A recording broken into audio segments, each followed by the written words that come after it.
Hello students, कैसे हैं आप सब। तो चलिए आज शुरू करते हैं हमारा नेक्स्ट टॉपिक जो है पीएस स्केल से रिलेटेड। पीएस स्केल का क्या मीनिंग है, देखिए पीएस स्केल का यूज़ क्या है पहले तो वो समझ लेते हैं। पीएस स्केल एक ऐसा स्केल है जिसकी हेल्प से आप किसी भी सॉल्यूशन का, जैसे कि या वो एसिडिक है या बेस है न्यूट्रल है, उसका पता लगा सकते हैं with the help of PS scale. ठीक है, पीएस स्केल के ऊपर कुछ पीएच वैल्यूज़ होती हैं जिनकी हेल्प से आप पता कर सकते हैं कि वो एक स्ट्रॉन्ग एसिड है, वो एक वीक एसिड है, या वो एक वीक बेस है, या वो एक स्ट्रॉन्ग बेस है। तो चलिए स्टार्ट करते हैं। आज सबसे पहले हम जानेंगे कि पीएस स्केल को डिस्कवर किसने किया। तो पीएस स्केल को 1909 के अंदर सर सोरेनसन ने स्केल को एक डिवाइस बनाया था। इसको हम यूज़ कर रहे थे कि पता करने के लिए कि सॉल्यूशन एसिडिक है या बेसिक है, न्यूट्रल है। तो उस स्केल का नाम रखा गया पीएस स्केल। ठीक है,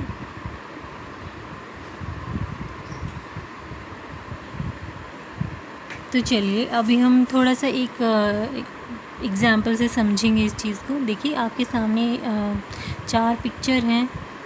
ठीक है, तो यहाँ पे एक हाइड्रोक्लोरिक एसिड है जो कि मैं आपको पहले भी बता चुकी हूँ एसिड समझाते हुए कि अगर किसी जो एक HCl है वो एक स्ट्रॉन्ग बेस है। ठीक है, तो अगर किसी की pH वैल्यू 1 है, ठीक है, 1 to 3 है, तो वो एक स्ट्रॉन्ग एसिड हो जाता है। 3 से ज़्यादा यानी 4 से जब स्टार्ट करते हैं तो वो एक वीक एसिड होना शुरू हो जाता है। जैसे यहाँ पे एग्जांपल फिगर 26 में आप देख रहे हैं, HCl यानी हाइड्रोक्लोरिक एसिड एक स्ट्रॉन्ग बेस है जबकि उसकी pH वैल्यू है 1। pH वैल्यू 1 रखने पर वो एक स्ट्रॉन्ग एसिड है। जहाँ यहाँ दूसरी तरफ देखेंगे तो एक वीक एसिड कहलाएगा, एसिटिक एसिड, क्योंकि उसकी pH वैल्यू है वो 4 है। दूसरी तरफ दूसरा फिगर 27 में आप देख रहे हैं कि एक वीक बेस दिखाया गया है, magnesium hydroxide, milk of magnesia भी बोलते हैं इसको, जिसका pH वैल्यू है 10। Sodium hydroxide NaOH strong base है। तो यहाँ पे हम इस चीज़ को स्केल की हेल्प से बहुत अच्छे से समझेंगे। तो चलिए स्टार्ट करते हैं। ये देखिए, ये है हमारा पीएस स्केल। यहाँ पे देखिए, यहाँ पे इसको बहुत अच्छे से समझाया गया है कि जो स्ट्रॉन्ग एसिड है वो 3 तक है।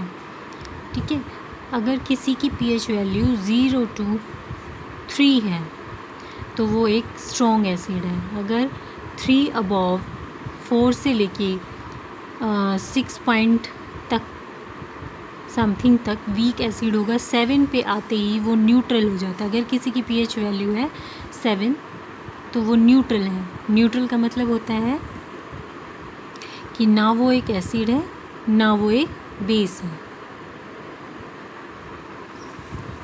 अब दूसरी तरफ अगर हम देखें तो ये एक 8, यहाँ पे वीक बेस बताया गया है। 8 से स्टार्ट करें तो एक वीक बेस है 8 to 10। 10 से अबव स्ट्रॉन्ग बेस हो जाता है 14 तक। यानी कि जैसे जैसे हम इस तरफ बढ़ते हैं बेसिसिटी इंक्रीज़ होती है, बेसिक वैल्यू इंक्रीज़ होती जाती है। दूसरी तरफ हम अगर न्यूट्रलाइजेशन पॉइंट से यानी 7 से इस तरफ बढ़ते हैं तो एसिडिक करैक्टर या एसिडिक नेचर है वो इंक्रीज़ होता जाता है। तो इंक्रीजिंग एसिडिक नेचर, और इधर होगा increase basic nature. Strong base को हम स्ट्रॉन्ग एल्कलाई भी बोलते हैं, वीक बेस को हम वीक एल्कलाई भी बोलते हैं। तो बेसिक जो चीज़ें होती हैं उनको हम एल्कलाई बोलते हैं। ठीक है, यानी कि वाटर सॉल्युबल सॉल्यूशन। ये आपको समझ में आ गया होगा। अब हम बात करेंगे वेरी इंपॉर्टेंट pH वैल्यू जो आपको बिल्कुल अच्छे से टिप्स पर याद होनी चाहिए। सबसे पहले नंबर 1 है हाइड्रोक्लोरिक एसिड, जिसकी pH value, concentrated hydrochloric acid है ये, ठीक है। कंसनट्रेटेड मैंने आपको बताया था कि कंसनट्रेटेड वो होते हैं जिनमें वाटर की क्वांटिटी वेरी वेरी लेस हो, यानी कि बहुत ही कम अमाउंट में अगर पानी है ऐड है एसिड के अंदर तो वो कंसनट्रेटेड होता है। अगर उसमें थोड़ा बहुत पानी ऐड है, ज़्यादा है थोड़ा सा, तो वो डाइल्यूट हो जाता है। तो यहाँ आप देख रहे हैं कंसनट्रेटेड हाइड्रोक्लोरिक एसिड तो बहुत स्ट्रॉन्ग होता है 0। देन उसके बाद dilute hydrochloric acid 1। Gastric juice है जो हमारे पेट के अंदर ही बनता है, वो उसकी वैल्यू होती है 1.4, जिसके कारण आपको गैस, अपच, बदहज़मी जिसको आप बोलते हो वो हो जाती है। देन उसके बाद है हमारा लेमन जूस।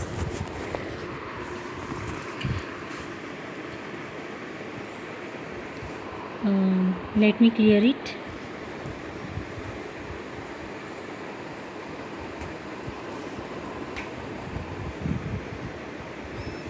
ओके, तो हमारा 4th पॉइंट है लेमन जूस।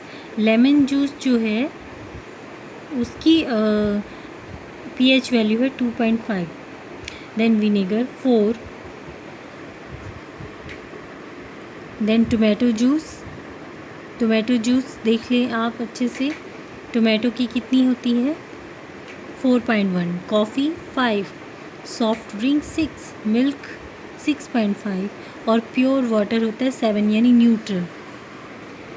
देन उसके बाद हम बात करते हैं सलाइवा, जो हमारे अगर हम खाना नहीं खाया उससे पहले जो हमारी माउथ के अंदर जो लार बनी होती है उसको हम बोलते हैं सलाइवा। सलाइवा बिफोर मील्स, खाना खाने से पहले जो सलाइवा बनता है तो उसकी पीएच वैल्यू है 7.4। खाना खाने के बाद जो सलाइवा बनता है उसकी पीएच वैल्यू है आपके सामने दिख रहा है, जैसे कि एसिडिक हो जाती है हल्की सी जब हम खाना खा लेते हैं उसके बाद, क्योंकि बैक्टीरिया फॉर्मेशन शुरू हो जाती है हमारी माउथ के अंदर, क्योंकि खाने के कुछ पार्टिकल्स हमारे माउथ में रह जाते हैं। तो 5.8।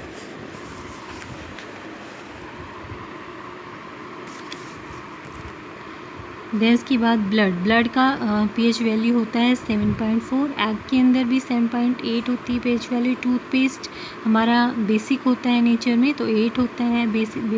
बेकिंग सोडा सॉल्यूशन है 8.5। वॉशिंग सोडा सॉल्यूशन है 9। मिल्क ऑफ मैग्नीशिया 10.5 भी हो सकता है। House hold ammonia 11.6। Dilute sodium hydroxide 13 and concentrated sodium hydroxide 14।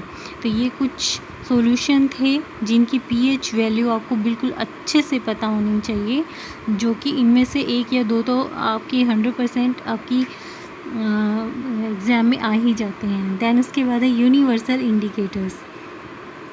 देखिए जो कॉमन इंडिकेटर्स होते हैं वो ये बुक कहती है कि you can't tell us the relative strength of an acid और बेस।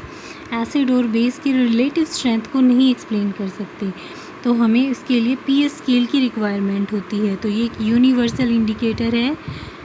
तो यहाँ पे आप इसको अच्छे से देख सकते हैं, पीएच कलर चार्ट है ये, ठीक है।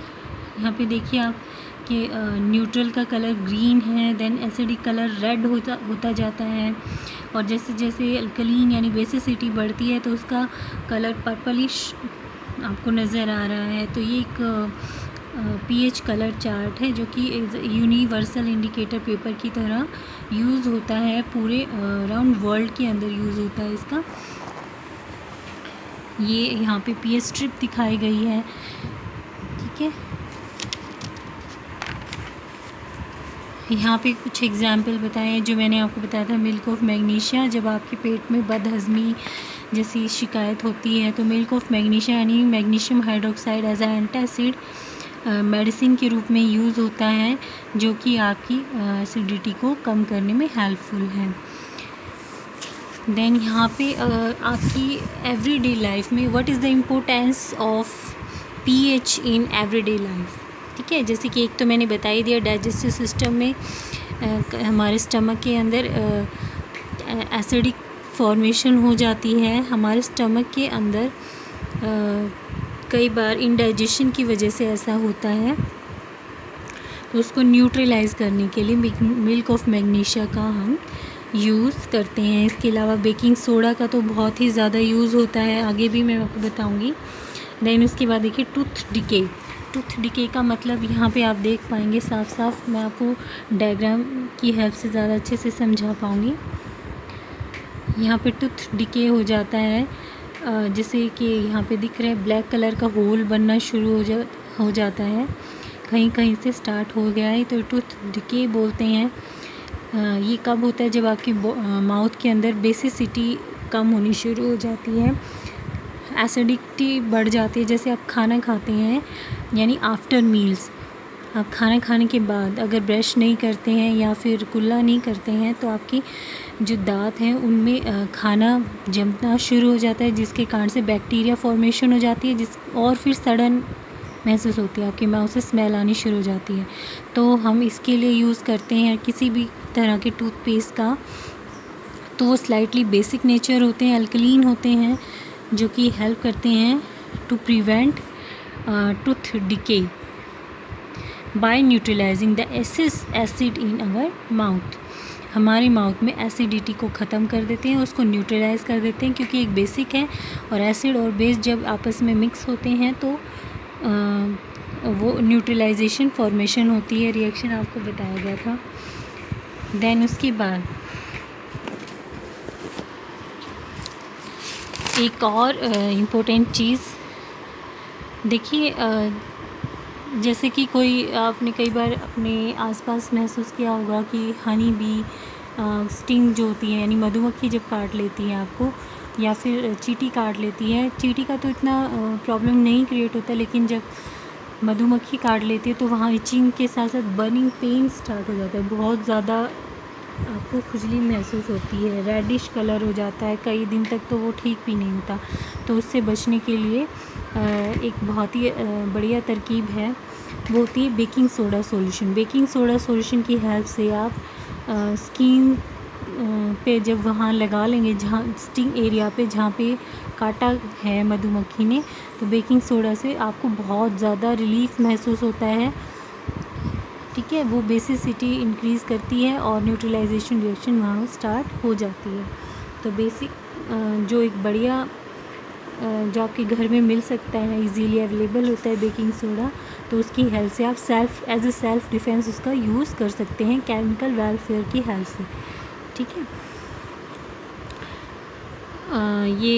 इसके अलावा एक नेटल लीफ से भी प्रॉब्लम हो जाती है। जो नेटल होता है, नेटल एक प्लांट होता है जो कि जंगलों में पाया जाता है, इसके स्टिंग भी होते हैं। कई बार अचानक से ये चुभ जाते हैं पैरों में चलते चलते, अगर कोई जंगल से गुज़र रहा है, तो ये भी बहुत ज़्यादा इचिंग महसूस होती है इसके काटने से या इसके लग जाने से। तो इसमें क्या करते हैं, इससे भी बहुत ज़्यादा बर्निंग पेन एक्चुअली क्रिएट हो जाता है। तो ये ये भी एक तरह का एसिडिक चीज़ जो होती है इसके स्टिंग से निकलती है, तो उसके कारण से हमारी स्किन में बर्निंग पेन स्टार्ट हो जाता है। तो इससे बचने के लिए वहीं पर जंगल में ही होता है डॉग प्लांट की हेल्प से हम इससे रिलीफ पा सकते हैं। इसके अलावा बेकिंग सोडा भी is a very good remedy for the nettle leaf sting.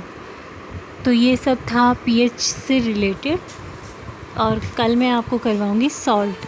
Chapter finish हो जाएगा कल। तो ओके, गुड बाय।